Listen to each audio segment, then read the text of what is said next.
Hi, everybody. I'm Scott, and thanks for joining us again today for another episode of the In Medicine and On Medicine podcast. As always, this is Susan. Hi, Susan. Hi. Susan is an Oriental medicine doctor and East Asian medicine practitioner here in the Las Vegas, Nevada Valley. Her information comes across the screen every so often. If you'd like to contact her, make an appointment, take a break from the tables, all that fun stuff. Also, you may leave comments or questions in the section below, and we'll see what we can do to get back to you. Today, we are digging into the respiratory system and taking a look at what makes us, I guess tick's not the right word because that would be the heart system, but what makes us breathe and all the complications inherent therein and the ailments that come up and how we treat it. And let's start with, where does Chinese medicine launch off with the respiratory system compared to Western medicine? Well, that's a very good place to start. So Western medicine and Chinese medicine are really different when you get into the realm of physiology, physiology, how things work. And in Chinese medicine, it's really different. So you have to kind of take everything you know about Western medicine and sort of put it over here. Okay. So in Chinese medicine, the organs, like the lung and the spleen and the heart and all that, are organs.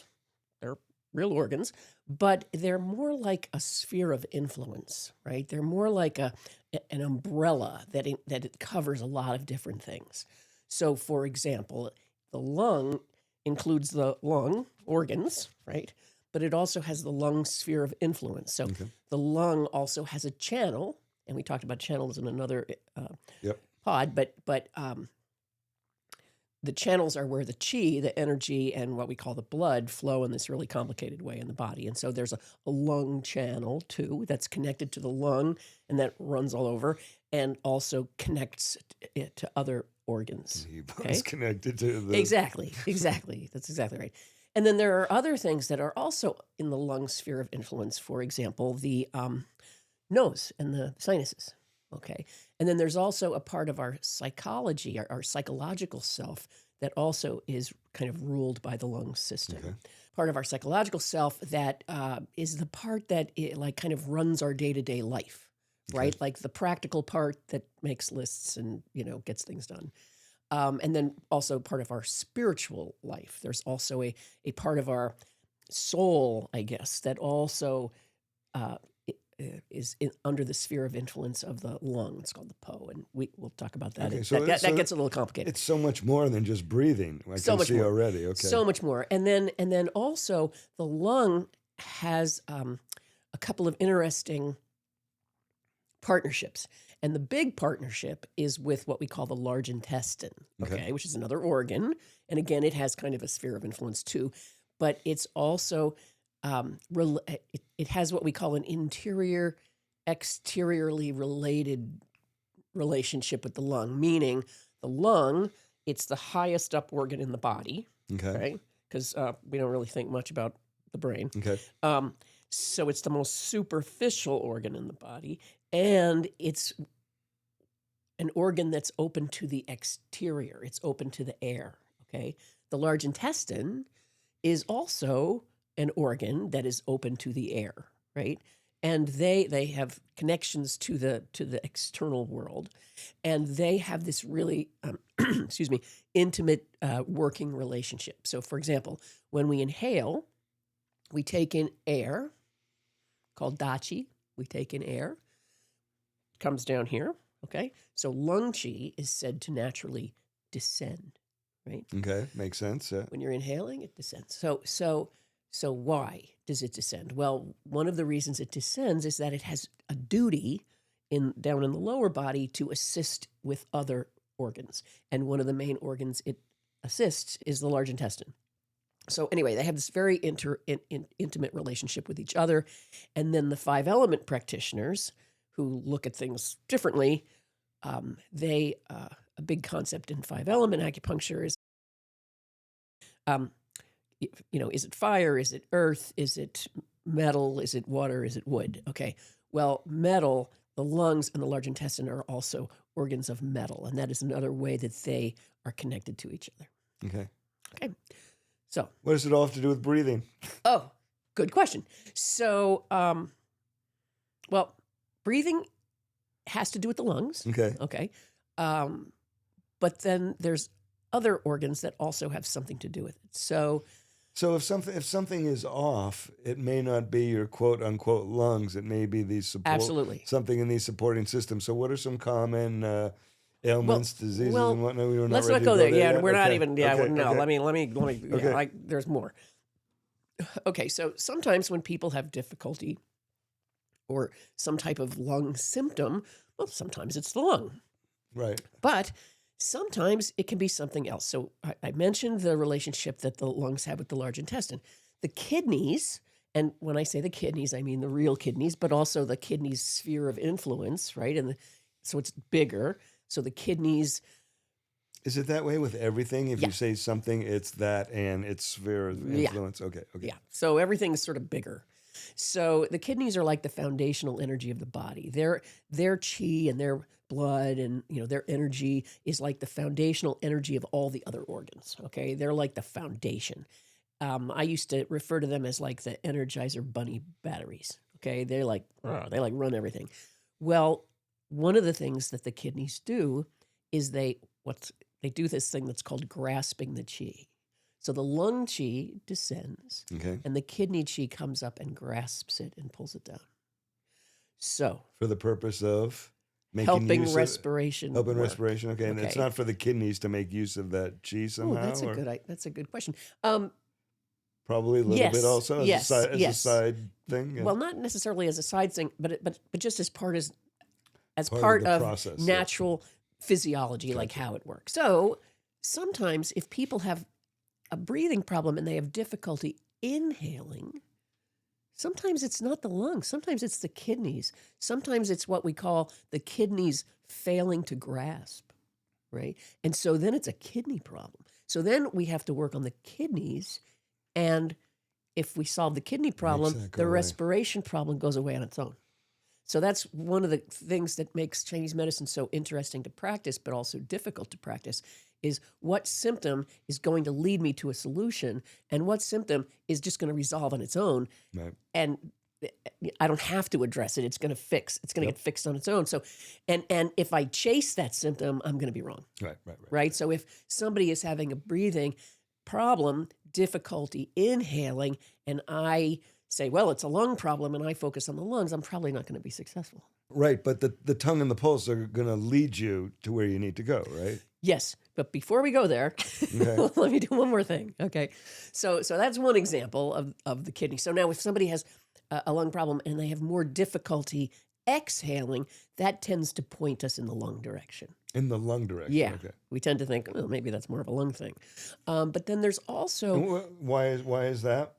Well, because that is more that respiratory sort of rhythm, okay, is controlled by the lungs. Okay. Okay, so if... But does it have anything to do with that chi not being grabbed and gotten down, and then it's getting exhaled as opposed to, being brought down by the kidney system, or? I'm not sure what you mean. Not sure what you mean, but technically, if the people are having difficulty getting a full breath and inhaling, we tend to look at, is there a kidney involvement that the kidneys aren't grasping and bringing the air all the way down? And if it's an exhale. And if it's an exhaling problem, like in emphysema, people can inhale, but they have a lot of difficulty exhaling because their lungs, the little balloons, I guess you'd call them, in your lungs are broken down, and so air gets kind of stuck in there. So people with emphysema have a lot of difficulty exhaling, and that's why they get that big barrel chest. Right.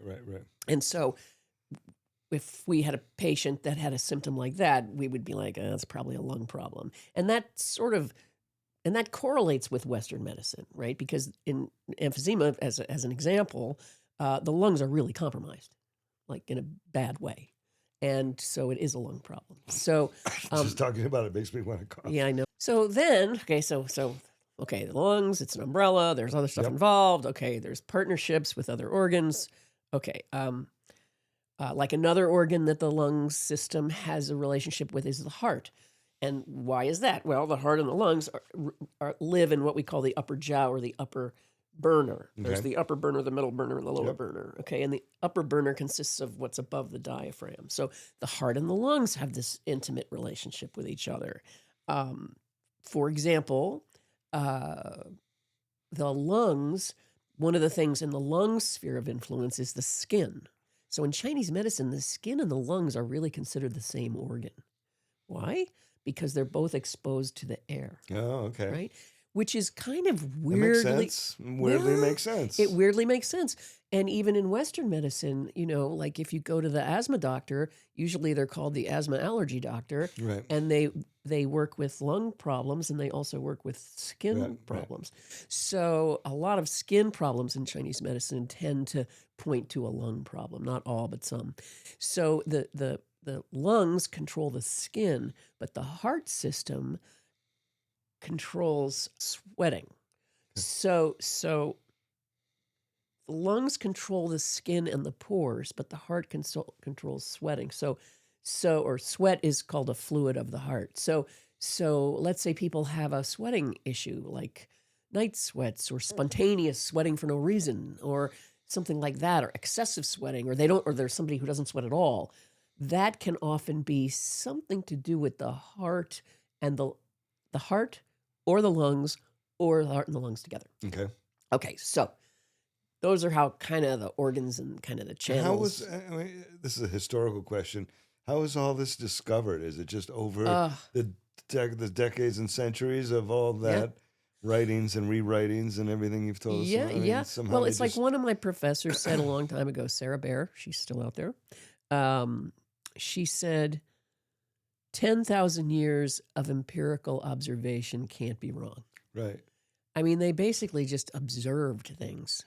Right, but but observing is one thing, and getting to that the lungs and the kidneys and the lungs and the heart and the lungs and the skin are connected is all like, observation.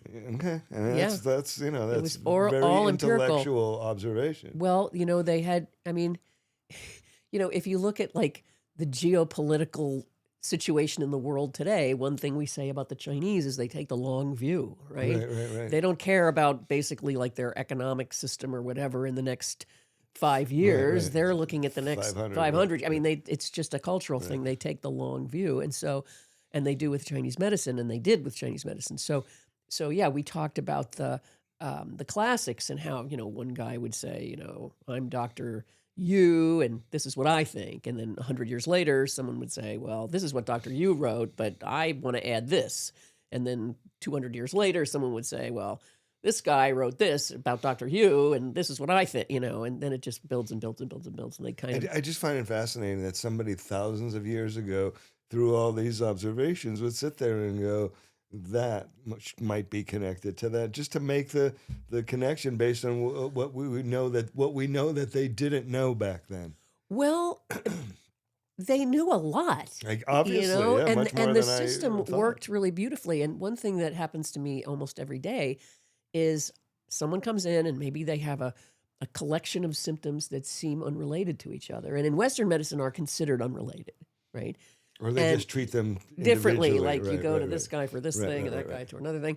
And I'll say, like, well, in Chinese medicine, these are actually related to each other, and this is how. And whenever I do that, invariably people go, huh, that makes a lot of sense. No, the biggest example for me is the thing with my gallbladder and my hip and my gallbladder channel. And I thought I had a gallbladder problem and that I was on the way to needing a hip replacement. But after you treated the gallbladder, that pain the is hip pain gone. went away. Yeah, I know. Happens all the time. Yeah. So it seems like magic, but that's the other thing I like to explain to people, because I don't want them to think it's magic, because it's not magic. It's just observation. And the way it's spoken about, like if I talk about, well, the external pernicious influences or the things that cause disease from the exterior are, heat, cold, damp, dry, wind, summer heat. That sounds very poetic, right? But that's the language that they had, right? And it's the language that they had back then. Yeah, that's the language that they had back then. They didn't, they didn't know there were things like molecules, or they didn't know that. Right. So that's where I'm saying that it's amazing that they made these discoveries with those kinds of Yeah, you and know, then they like spoke scientific about them in limitations. a very sophisticated Yep. and educated way with the language that they had available to them at the Fascinating. time. It's really All pretty right, I took amazing. you off track. Okay, Where where were were we? we? Oh, yeah. Well, there's also, like, we talk about chi, right? Mhm. QI, the chi, which is, you know, uh, um, the definition of chi we usually use is energy, right?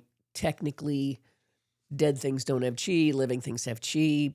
I apologize to all the feng shui practitioners out there because it's not exactly accurate, but for my purpose right here, we'll just bear Go with with me. you. We'll Yep. stick with that. Okay. So so the chi is non-physical energy. Okay. The character for it for chi is really quite interesting. It's made up of two radicals. One radical is rice, a pot of rice, Mhm. and one radical is the steam rising from the rice. Okay. Right. So it's the steam. It's you know, and think about the importance of rice in Chinese culture. It's like the basic staple that has kept them alive for millennia. And so the steam rising from a pot of rice is like the energy, the non-physical energy of the rice. And it's constantly changing and doesn't look the same from 1 millisecond to the And it next. moves and right. it's you can't grasp it, you can't Right. hold on to it, you know. So it's really quite a beautiful Huh? Interesting. yeah, when you get into Chinese characters, oh my God, it's just they're really amazing. But anyway, so yeah, so there's different types of chi, and we could do a whole podcast on all the different types of chi. But Which is a good idea. which We'll is a put it good on the list. idea. I know. So, so one of the types of chi that exists is called the Wei Qi, Okay. and the Wei Qi, WEI Qi. Okay. So the Wei Qi is sometimes called the protective Qi, and it is governed by the lung system. And the Wei Qi exists on the surface of the body. So when I was in school, we thought of it as existing just off the surface of the skin. I always thought of it as like a suit of armor, like a protective envelope. But there's also something called the coulis, and the coulis is the space between the skin and the muscles. Okay. And the Wei Qi is often said to reside in the coulis as well, but it's on this exterior. And what the Wei Qi does is it protects us from those external pernicious influences, those external influences that are trying to invade the body, which loosely we could say are like germs. Right, Okay. right. So, so the lungs are involved in that. So let's say the lungs have some kind of problem, right? Sometimes that manifests as weakened Wei Qi. So people who have weakened Wei Qi are people who catch colds all the time. And, you know, we probably all have met people like that, or we Yep. know people like that, or we are people like that. You know, somebody that says, oh my God, you know, I always get a cold in the winter and I always get bronchitis in the spring and I always get a cold in the summer. And I, you know, like people that constantly are getting invaded by something else tend to have a weak lung system in some way. And that's manifesting as the Wei Qi being weak. Even though it may not be expressing as lung symptoms. Correct. It may be just that they catch cold all the time. Right. So, and then as a little aside to that, when we were talking about the pulse, taking the pulse, oh, here's the lung pulse right over here. We can tell the condition of the lung by the lung pulse itself, but also when the Wei Qi is defending us from an external, when it kind of moves out to defend us from an invader, okay? And it takes the pulse with it. So it's really pretty easy once you get more familiar with taking the pulse to take someone's pulse and say, you're coming down with something. Okay. Your Wei Qi has moved out and has taken the pulse with it and is trying to protect you from something. So maybe you came in today for knee pain, but that's not what we're going to be working on because you're getting invaded. And so we have to strengthen your lungs and your Wei Qi to make sure that you don't get invaded by whatever it is that's attacking you. Does that make sense? Let me ask a question. You're going to tell me, no, that's totally different. But you know how you told us in the past, like you can tell when somebody's pregnant before they even know? So is that the Wei Qi involved in that at all? Or is that something totally different? Totally different. Okay. So, but That's just what you made me think of. So good question. So let me think. So a million years ago, like when I was in college the first time, like when I was 20, no, I was even younger than that, maybe 18, I don't know. I had this great professor, I forget his name now, but he was a nuclear physicist, and he taught like this really cool class because I went to art school, right? So it was a really cool class. But he brought in one day. He brought in these cassette tapes that he had made when he had gone to concerts back then, and he played us a 17 or 18-year-old Joan Baez, which Wow. some people listening to this don't even know who that is, but Google her. Anyway, she was a folk singer back in the 60s. 50s and 60s, yeah. Anyway, so 70s. he played the cassette tape, which was, pretty crude technology compared to what we have today. And he played it through a device that showed the waveform of her voice. Okay. And it was absolutely perfectly smooth, right? She had perfect pitch, just a perfect waveform. It was amazing. Then he played the same, a different cassette tape through the same machine, and it was Ella Fitzgerald, Okay. who had a completely different voice than Joan Baez. Well, Ella Fitzgerald's waveform was the same, perfect pitch, but it had like a little bitty waveform that went with it. Overtones and undertones. Her voice had a more complexity to it, where Joan Baez's had this bell-like clear quality. Ella Fitzgerald also perfect pitch, but more of a complexity. Okay, so there was like one waveform superimposed That's what I'm over listening another. to later today. Okay. It's so cool. That's Good what enough. it's like when you feel the pulse. Say And that when you again? feel the pulse and you feel the Okay. baby's or the fetus's pulse, it's like two waveforms. It's the pulse of the parent, of the mother, and then there's another little waveform that's in there too, like the undertones and overtones. That's what that is. That's what Okay. that is. Yeah. Okay. Okay. So what about other ailments and conditions, and how do you know? When people come to you and like what sends you off in directions looking beyond what they're telling you, and as we've said that you have the tongue and the pulse, but Right. We've got the tongue and the pulse. So, like there's an area on the tongue, and we could put a picture up probably of a picture of the tongue and where the lung system is. So if you look at someone's tongue and there's like a dip or whatever go ahead, keep talking. in the lung, okay, there's a dip in the lung.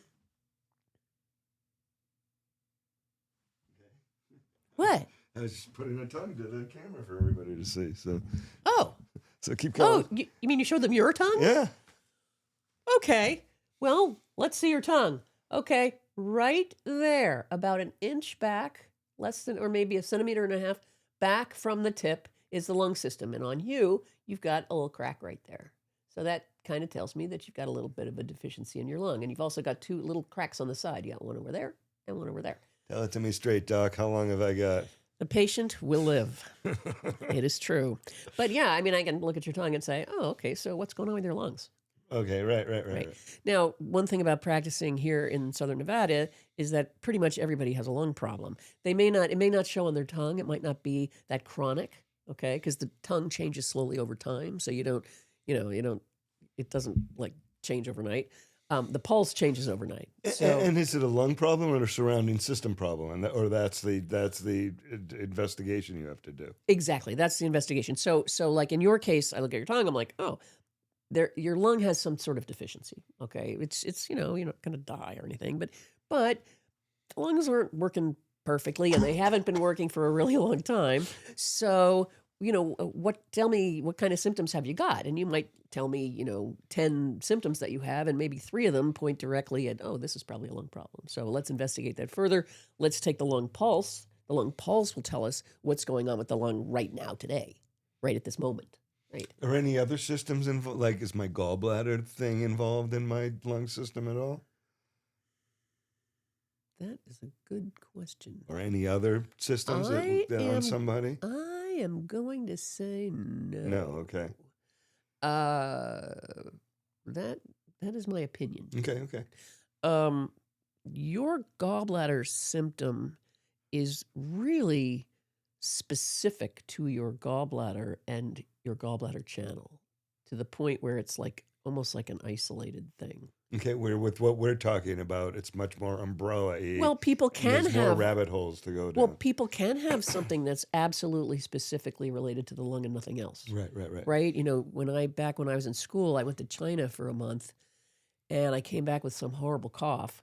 And, 2 months later, I still had this horrible cough that just kept getting worse and worse and worse. And it ended up being pertussis. I ended up having whooping cough. And, that was bad. And one of the things, I was going to acupuncture school, and one of the things I noticed was that I developed two little uh, cracks in my tongue Oh, in the interesting. lung area, and I was like, "Wow, well, I never had those before." And sure enough, once I recovered from the whooping cough, It went those little away. cracks went away. Well, that's so Yeah, it's fascinating. pretty crazy. So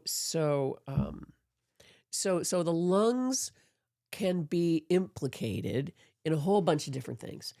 You know, the obvious stuff like shortness of breath, difficulty inhaling, difficulty exhaling, cough, allergies. Sometimes allergies are a lung thing, sometimes allergies are a spleen thing. So that's completely different.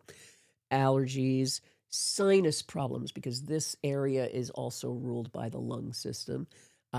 Allergies, But sinusitis. these are, I don't know what the right way to categorize it. These are conditions as opposed to EPIs, right? What you're Right. talking about? An external pernicious influence is just something that comes So in like from the cold and flu, exterior. it comes from the exterior, but these Correct. are all things that are issues with your body. Is that Right, kind of right. And they can, like somebody can get an EPI, they can catch a cold or catch the flu, and that ends up either being treated incorrectly or never really resolving. And so so then that they can end up with a become one chronic, of yeah, these. Okay. yeah, that can absolutely happen. Plus, um, the people can have like a deficiency or an excess or whatever in their internal organs or a deficiency, I should say, that leaves them vulnerable to And more external susceptible. Yep. pathogens, right? Okay, makes sense. Yeah. So it kind of goes, both ways.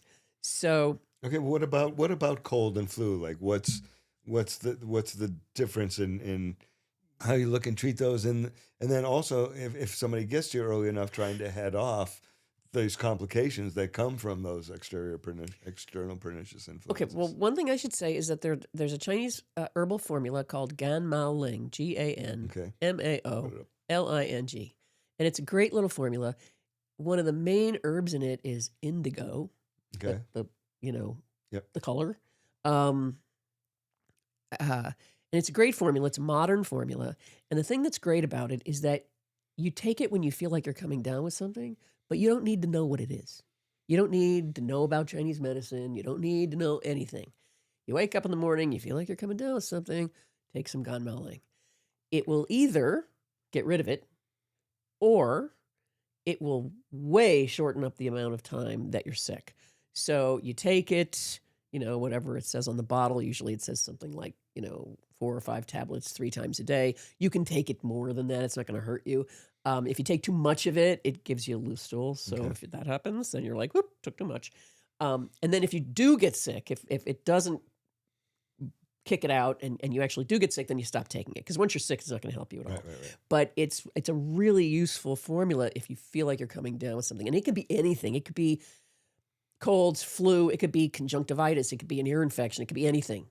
Right? That's what's so great So about it. I mean, this is a silly question, but how does it know what to protect the herb? Well, from a In such a general from a term. biomedical standpoint, Yeah. they're really antiviral. Okay.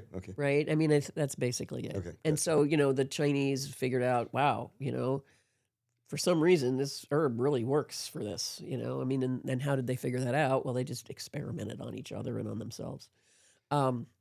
But anyway, But what so about once you have cold and flu and they come and see you, what steps do you take to prevent something from becoming a long-term thing and then becoming something that's this that chi grabbing problem? that is a very good point. So that's oh boy, that's a big subject. I got to think about this for a minute. Okay.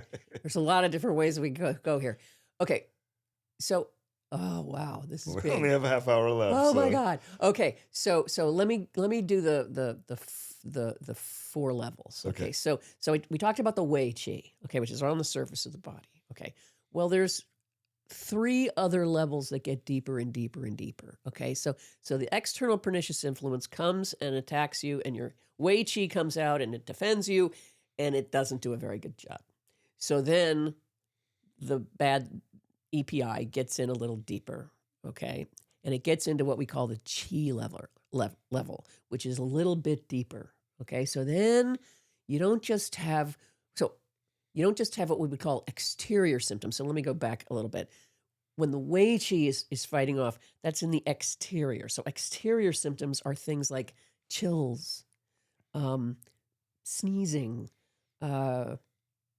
maybe feeling hot. We call it a fever in Chinese medicine, but it doesn't necessarily have to register on a thermometer. You just feel hot, or you feel chills, or you might sweat a little bit, or you might not be sweating at all, and it's kind of weird. Those are all symptoms in the exterior. If the Wei Qi doesn't protect you completely from the external pathogen, it goes a little bit deeper into the chi level, and then you start getting an upset stomach. There might even be, you get more interior symptoms. You might get diarrhea, you might get pain, you might have something like that, nausea, something like it's getting deeper. If there are herbs and there are acupuncture protocols for helping get something out of the chi level. Okay. If that doesn't work and it goes deeper into the yin level, then you're sick. Okay, then you've got body aches and vomiting and a fever, and you've got the flu basically, or you've got COVID, bad COVID or something. So that's really bad. Again, there's acupuncture protocols, there's herbs for helping getting it out of the yin level. But for each of these levels, your protocol is different, yes? Yes, Okay. yes, because as it goes in, that's how it's supposed to come out. You don't want to suppress it. You don't want to trap it and hold it in there. You want to get it out. And then if the yin level is not, if it's not expelled from the yin level, then it can go even deeper. And the deepest level is shi, or the blood level, and that's really bad. I mean, that's like, then there's bleeding involved. So like this is kind of a dramatic example, but like Ebola goes into the body, it blasts through the Wei, the Qi, and the Yin level straight into the blood level. People get massive bleeding from the orifices, and it can be fatal. It's extremely dangerous, but most people don't get exposed to Ebola. I mean, it's pretty rare. Right. So, but what we do get is somebody that's very, very ill with, this happened with COVID too, the people that got really, really sick, where they would have what's called petechiae on their skin, which is a little bleeding under the skin, bleeding under the surface. And that's a really, really bad sign that the EPI has gotten into the blood level. And then, so again, you don't want to suppress it down there. You want to move it out. And so what's interesting is that people's symptoms develop in a certain pattern as the disease goes deeper and deeper and deeper. And then as it gets ejected, the symptoms back up. Right? So it's kind of interesting. A lot of, especially over-the-counter medications, are all about suppression. Yeah, and sometimes that can be really good, right. And sometimes it can be really bad. Like we see that all the time. So that brings us, so that's the 4 levels, right? Okay. The Wei, the Qi, the Yin, and the Shu. Is it hard at each level? Your job is tougher? Yes. Okay. Yeah, what we really want to do is we want to boot it out with the Wei Qi. We don't ever want it to get in deeper, right? So, for example, when COVID started, there was this guy, I forget his first name, but doctor, I guess you can call him Dr. Chen, who's kind of a rock star in Chinese medicine. He wrote one of the Materia Medicas. He's a pharmacist, I think. It's quite a heavy duty book. It's got, 600 or 700 herbs in it, and he's really focused on the pharmacological information related to each herb. It's really like heavy duty.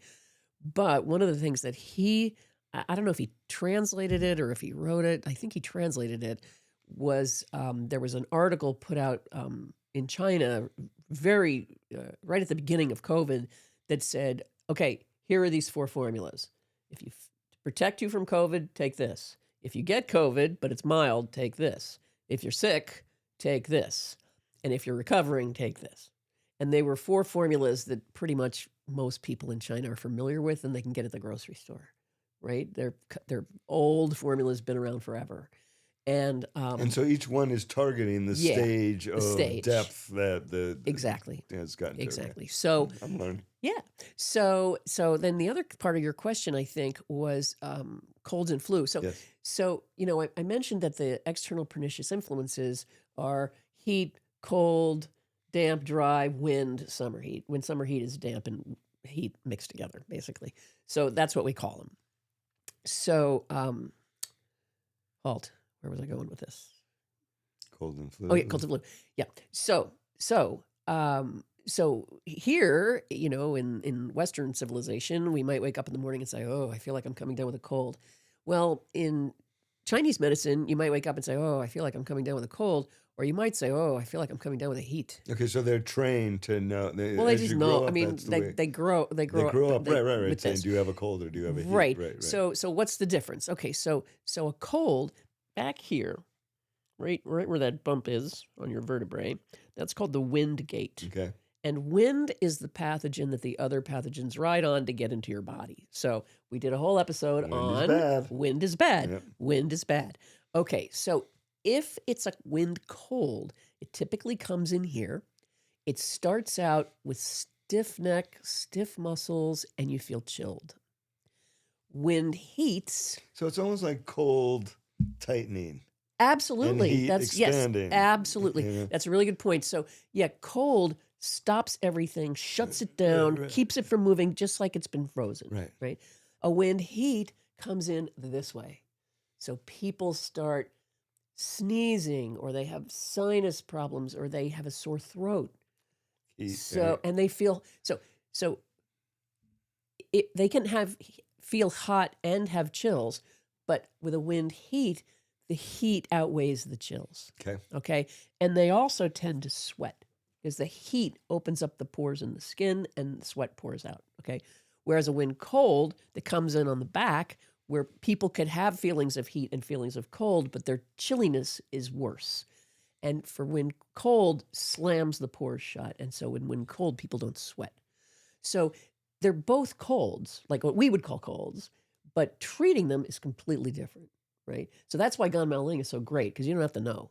Do I have a wind cold? Do I have a wind heat? Like, what did she say? What was the heat? What was the cold? Like, you don't have to know anything. Right. So that's what's so great about it, because there are specific formulas that are for wind cold and for wind heat. And if you take the wrong one, it just won't do it. It won't work. What about when the EPI is grabbed down and goes down and down further and becomes something chronic, like sinusitis, like bronchitis, then what? Okay, well, there's 2 things that can happen. One is the EPI can go deeper and deeper and deeper, and you can get sicker and sicker and sicker. So there's that. But then the other thing that you're talking about is what happens if people get an EPI. It's never completely resolved, and it ends up basically getting trapped in the body. And then people end up with like some sort of chronic problem, or they end up with some problem that reoccurs, right? So like, for example, somebody might come in and say, "Oh, every spring I get the same cold." And it's like, you know what? It's very possible that you actually are getting the same cold, that you never got rid of the cold in the first place. And so it hides. And then when the situation is correct, it comes back out again. And those are tricky. Those are because they're hidden, and getting rid of them is pretty hard. And that's what happens when symptoms get suppressed instead of expressed. I remember you telling us a story about on a plane or a train or something about somebody with pneumonia who said, "I never got rid of it," or something. Yeah. This guy was talking to me and he said, years ago I had pneumonia, and now every time I get run down or I get really stressed out, I feel like I have pneumonia again. And I said, "Oh, funny you should say that, because you do have pneumonia again." And I said, in Chinese medicine, this is how we think of it, that you never got rid of the pneumonia in the first place. And so it hides, and then when you get run down, it comes out again. And he kind of looked at me like I was nuts. But anyway, but yeah, as far as I'm concerned, he never got rid of the pneumonia. So that's a like a pox virus or a herpes virus or something. Right, like a herpes virus. You get a herpes virus, it never goes away. You have chicken pox, it never goes away. Right. So it goes and hides. And then if you get run down or sick or whatever, out it So comes then again. you said it's more complicated to deal with those? Oh yeah. Oh yeah. So that's Those like are a tricky. process then, I Yeah. imagine, Yeah. at that Those are point? tricky. Those are tricky because it's hidden, right? Right. So it expresses itself. And let's say you try and get rid of it and it goes, "Oop, nope, I'm going to go hide again." So you have to find where it's hidden and you got to it's So what, tricky. like with the bronchitis after a really bad cold, what's happening to where no matter what they give you in Western medicine or do for it, it doesn't really resolve? Well, my opinion Yeah, about yeah. that is that they're giving you things that are great, pharmaceuticals, but they're suppressing the Further. symptom and they're not letting it out, right? So every So time it reappears, we're just tamping tamping back it down, Right. which is just sort of morphing it into something that's going to take up permanent residence, which you really don't want that. Does it come back worse at times when it expresses itself from that dormancy, You from that know, latency? I would say my opinion about that is no. Okay. That it's sort of, when I said taken up residency, I kind of mean it. It's like it's learned how to live in its new neighborhood, which happens to be you're you. learning how to live too because Right. you've gotten better 85, 90%. It's just Right. that last 10% that never. Right. Well, it's like when I had pertussis, which is ages ago. I did not want to go to the medical doctor. I was in acupuncture school, of course, so I didn't want to go. And I went, and You medical people are the worst patients. I know. And I went to my doctor, who was a wonderful doctor, and she said, I think you have pertussis. And she said, why don't you go next door, literally next to the next office. My colleague, Dr. So-and-so, he's a lung expert. Just, I'll call him. I'm just going to send you over. And I just walked over. Like, imagine that happening today. Like, that would never happen Right. in a million years. And I walked over, and he came out, and he was a pretty interesting guy. And he, talked, asked me all these questions, and he listened to my lungs, and he goes, yeah, you have whooping cough. And I said, how do you know? And he said, because I just know, because I'm a doctor and I know. And I said, well, can you prove it? Can you give me a test? And he looked at me and he said something like, oh, you're one of them. You're one of those people, Kool-Aid drinker. Yeah, you're a pain in the neck, And I said, well, I want you to prove it before I start taking medication. And he basically said to me, look, yeah, I can prove it to you, okay? And the results of the test are going to be 3 weeks from now. And I know you have this. You need to take antibiotics. And I said, well, I don't want to take them. And he said, oh, you're one of those. Well, you have to. And so we had this little thing. And then he said, well, when was the last time you took antibiotics? And I said, I don't know, 20 years. And he looked at me and he was like, you haven't taken antibiotics in 20 years? And I said, no. And he said, okay. Okay. So he went and got me 5 antibiotics. And he said, I want you to sit here for 2 hours. I want you to take one of these antibiotics and I want you to sit here for 2 hours and don't leave because I want to make sure that you're going to be able to tolerate these. Huh. And I was like, really? And so I was like, okay. So I took one of the antibiotics, and I'm not exaggerating. 2 hours later, I felt like 95% of my symptoms were gone. I mean, it was like a miracle. And that's why people use antibiotics so inappropriately, because when they're used correctly, they really are Like a with miracle. strep throat, it's a miracle how, Right. But then within just because you have a 24 sore hours. throat doesn't mean you need antibiotics. And if you Right. take antibiotics, and then we end up with antibiotic-resistant bacteria and all these problems that we have today. But it was a miracle. And so I took it, and I was 95% better. But that last 5%, he gave me an inhaler and he said, well, if your lungs get bad, just, use the inhaler, you'll be fine. And I was like, okay, I didn't know. So that ended up developing into something really seriously bad, and ended up being a year later, I had respiratory arrest and it was really bad. But anyway, that's a whole different story. It got really bad. But the moral of the story is that I had something deep that had started out in the exterior. My Wei Qi didn't keep it out. It got deeper and deeper and deeper. And then the antibiotics knocked it out 95%. But that last 5% still hung on. And a year later, had developed into a real chronically bad lung problem that ended up being really a severe thing. That Wow. ended up having to be treated in this completely different way, which is, big long story. But anyway, What about changing topics? What about shortness of breath? shortness of breath is kind of like, can you inhale or can you exhale, or both? Okay. Like when I had my respiratory arrest thing, which I ended up being the result of whatever, I couldn't inhale or exhale. I couldn't. There was no inhaling or exhaling. Yeah, that's like Right. So the that's an paramedics. acute. Yeah, But no, I'm that talking was the about a paramedics. chronic. People who have Right. chronic shortness of breath. Right. So I have a patient right now who has chronic shortness of breath. It's not bad, but it's concerning. She's in her 70s, and she said, like if she has to walk a long way in a parking lot to go into a store, she gets a little short of breath, just a little bit. So her lungs are they're a little bit compromised. Well, 20 years ago, she was a smoker, and she smoked for 30 years. So it seems reasonable that she would have suffered some lung damage. Oh, really? from Because they that. talk about how your lungs repair if the They as you stop. do. Yeah, Okay. they do. The lungs are kind of miraculous in how they do that. So anyway, she just went to a pulmonologist recently, and she had a sleep study, and it turns out she's got a little bit of sleep apnea, like not enough to really. I don't even think they're giving her a CPAP machine. So she's got a little bit of, her lungs are a little bit compromised. It's kind of a chronic thing. So it's kind of like, well, then, like, what do you want to do about this? Do you want to get do you want to take some, heavy duty medication? Do you want to get a CPAP machine? Do you want to have a really, in-depth sleep study where you have to go, sleep in a lab? So they're kind of weighing, like, from a Western medicine perspective, like, well, what do we do with her? Not really sure, because it's not that bad. So what I work on with her is helping her lungs to be as strong as possible. Wow. Okay. And then lastly, what about just a nagging cough? That's Ugh. not bronchitis. That's not sinusitis related. Just, how do we tackle that? Well, like one of my old professors, Dr. Yang, who is probably still around. Hi, Dr. Yang. I remember him saying, "Oh, coughs are tough." And it's true. Coughs are tricky.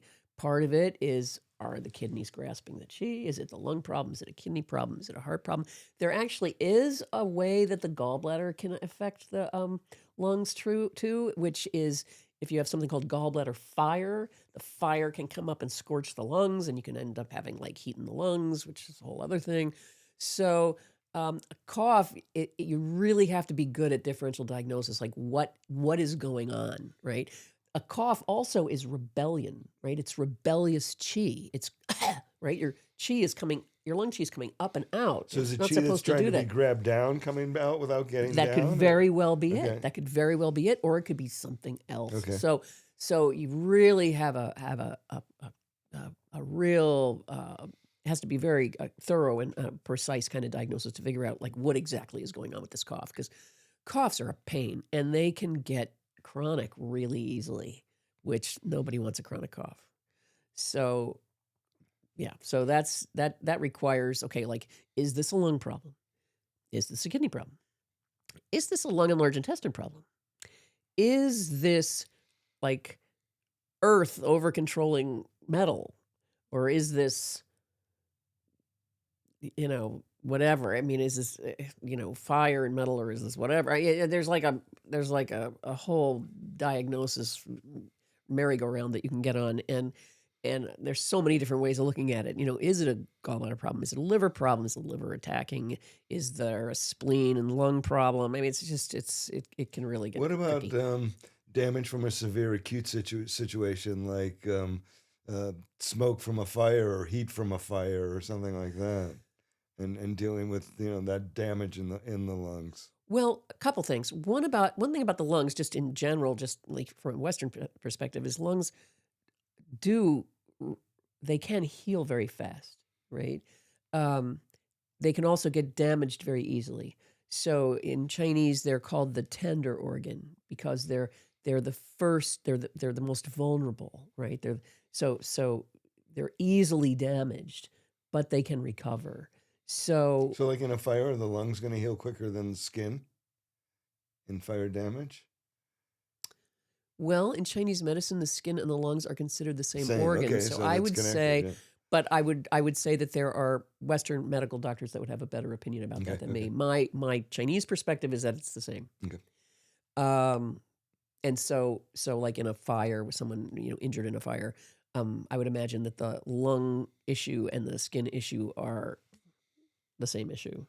Chemical irritants, same thing. Like, if the petroleum, like when they have just a shelter in place thing from the petroleum plant down the, in town or something like. Well, I'm just thinking of situations where Petroleum people have plant. Well, I used to live in downtown? I used to live in Northern What? California, and the plant in Richmond always had shelter in place warnings whenever they had a bad release of toxic shit from the plant. So okay, that's going okay. to damage somebody's lungs. So what about Well, that kind of damage? yeah, okay. You know, Well, that's like chemical damage. yeah. Like when I was a kid in Pittsburgh, we used to have like pollution days. Right. Right, where the From air that was really coal area, bad. yeah. That's really, Yeah. that's So really what bad. about that? That's kind of that's chronic, but damage that can or cannot be Well, repaired. it's like when I was in China. I mean, the air in some places was yellow. Like it's like, okay, this is not good. I mean, it was the most polluted place I'd ever been in my life, and I'm sure it's probably pretty bad now. But yeah. So then what do you do? Well, I mean, that's a societal issue, right? And so that is something as a society, as a community of human beings, we have to decide what we will tolerate and what we will not Or tolerate. smog. I mean, I'm talking Exactly. extreme. Like, what about just daily smog in the air? Well, yeah, that's an assault on your lungs. Right, And so, right. it's not like you can live in a polluted place or like in the valley where there's smog here. Okay, like I'll treat you for your chronic lung condition, but the bottom line is it's polluted here. Right. So is there anything you do to strengthen the system? Oh, and yeah. We can strengthen it, but until as a community we get together and decide right, this but level of pollution in our environment is not acceptable. Right, but there's what is and what may or may not be. Or, Right. know. And so we can help people have stronger lungs, but also, and I know people aren't going to want to hear this, but it's true. What's that? One thing we learned about COVID is that sometimes wearing a mask is a good idea. Right. And, and it should be okay with everyone when they see someone wearing a mask, because there's probably a reason. Either their lungs are compromised and they have a serious, sensitivity to something and they can't tolerate the pollution or the release from the chemical plant or whatever. Or they may be suffering from a cold or the flu and they don't want to infect anybody else, or, who knows. But, one thing I remember here, taking a walk outside and the wind was blowing, and I remembered thinking, wow, I really wish I had a mask on because the dust here is so hard to deal with. And, of course, I never remember to, wear a mask anymore, hardly ever. But Same thing on like huge allergy days, right? right, like when because they tell you it's a big pollen day, right, or or pollen week. like at my office, I mean, you can practically pick the pollen up with a shovel. Right. You can sweep it up off the ground. I I've know, seen it in and your it's like, office. yeah, so why not wear a mask, right? But I mean, yeah. So sometimes wearing a mask is, kind of a good idea, or if you're around a lot of people and, if somebody's on a plane and the guy next to you is coughing, I remember during the Zika outbreak, my son and I used to go to his allergy doctor was in the hospital, and we'd go to get his allergy shot once a week, and we'd always goof on the Asians in their masks trying to protect themselves for Zika, but they were right. They were right. Exactly. They were absolutely right. And so, I remember I had been exposed to COVID and I went and got my car washed, and the guy at the car wash said, "You don't have to wear a mask in here." And I said, "Well, yeah, actually I do. I was just exposed to COVID 24 hours ago. And so if I caught it, I'm infectious." And he kind of looked at me and went, "Oh." And I said, "Yeah. So I'm wearing this mask for you." So lungs are complicated, man. yeah, lungs I think are complicated. that's anything we've left out before we let you get back to work. Well, one of these days we should probably talk about The Po, the spiritual aspect of the lung, which Okay. is a whole different thing. That's a big subject. Um, and that Well, would while be we're talking about lungs, why don't we just come back and we'll do that next time? sure.